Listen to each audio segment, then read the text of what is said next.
धर्मराज की विस्तारित कथा। धर्मराज के माता पिता हरिनाथ और लक्ष्मी गरीब मगर धर्मनिष्ठ लोग थे।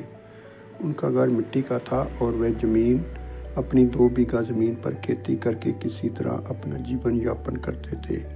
लेकिन गरीबी के बावजूद उनके घर में कभी भी दया और सेवा की कमी नहीं थी। एक बार जब धर्मराज केवल 10 साल के थे, एक भूखा और घायल यात्री उनके दरवाजे पर आया। घर में केवल आधी रोटी बची थी। धर्मराज की माँ ने बिना किसी झिझक के वह रोटी यात्री को दे दी। धर्मराज ने माँ से पूछा, माँ अब हम क्या खाएंगे? माँ ने उत्तर दिया, बेटा जिसने दूसरों को खिलाया उसका पेट भगवान भरते हैं। उस दिन धर्मराज ने सीखा कि धर्म केवल पूजा में नहीं बल्कि सेवा और परोपकार में है। सत्यपुर गांव में अपने उपजाऊ खेतों और जन्नों के लिए प्रसिद्ध था, लेकिन इस बार मानसून धोखा दे गया।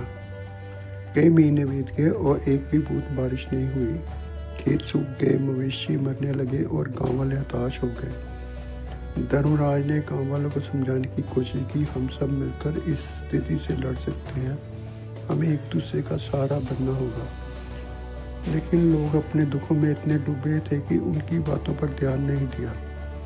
धर्मराज ने परिवार के बचे हुए अनाज का बड़ा हिस्सा गरीबों और जरूरतमंदों में बांट दिया।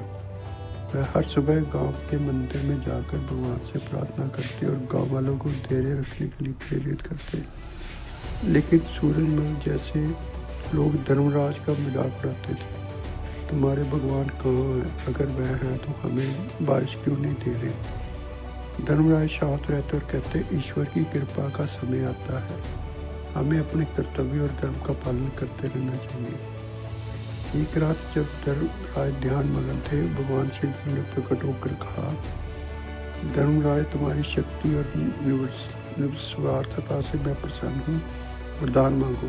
धर्मराज ने कहा, हे प्रभु मेरे लिए कुछ नहीं चाहिए, बस मेरे गाँव वालों को पानी और सुख शांति मिले। भगवान ने कहा, तुम्हारी निस्वार्थता ने मुझे और भी प्रसन्न किया, कल से तुम्हारा गांव हरियाली और जल से भर जाएगा।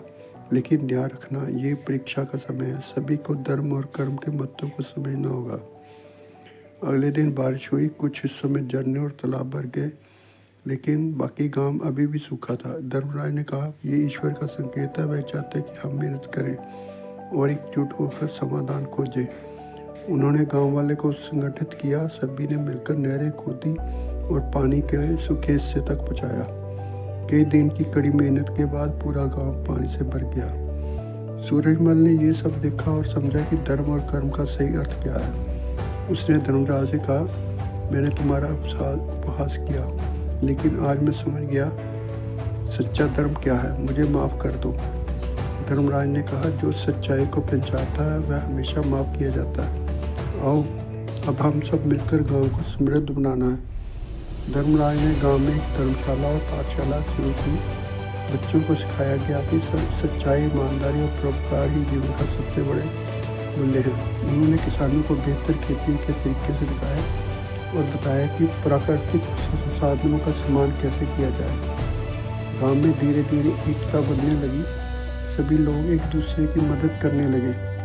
धर्मराज ने संदेश फैलाया कि धर्म केवल पूजा तक सीमित नहीं है, ये जीवन के हर क्षेत्र में सच्चाई और परोपकार के रूप में प्रकट होता है। कई सालों तक धर्मराज ने गांव का मार्गदर्शन किया। उनके जीवन के अंतिम दिनों में गांव वाले उनके पास आकर कहा, आपके बिना हम क्या करेंगे? धर्मराज ने मुस्कुराकर कहा, धर्म कभी एक व्यक्ति पर निर्भर नहीं रहता, ये वह शक्ति है जो हर किसी के भीतर है, उसे पहचानो और अपनाओ। जब तक आप धर्म और सत्य के मार्ग पर चलेंगे, ये गाँव हमेशा समृद्ध रहेगा। उनकी मृत्यु के बाद गांव वाले ने उनके नाम पर एक मंदिर बनवाया। धर्मराज की कथा न केवल सत्यपुर बल्कि आसपास के गांवों में फैल गई। वह धर्म और सत्य और निस्वार्थता के प्रतीक बन गए। ये कहानी हमें सिखाती है कि कठिनाइयों के समय में भी धैर्य, मेहनत और धर्म का पालन हमें सफलता और शांति की ओर ले जाता है। धर्मराज का जीवन इस बात का प्रमाण है कि सच्चा धर्म सेवा, परोपकार और कर्म में ही निहित है। धन्यवाद।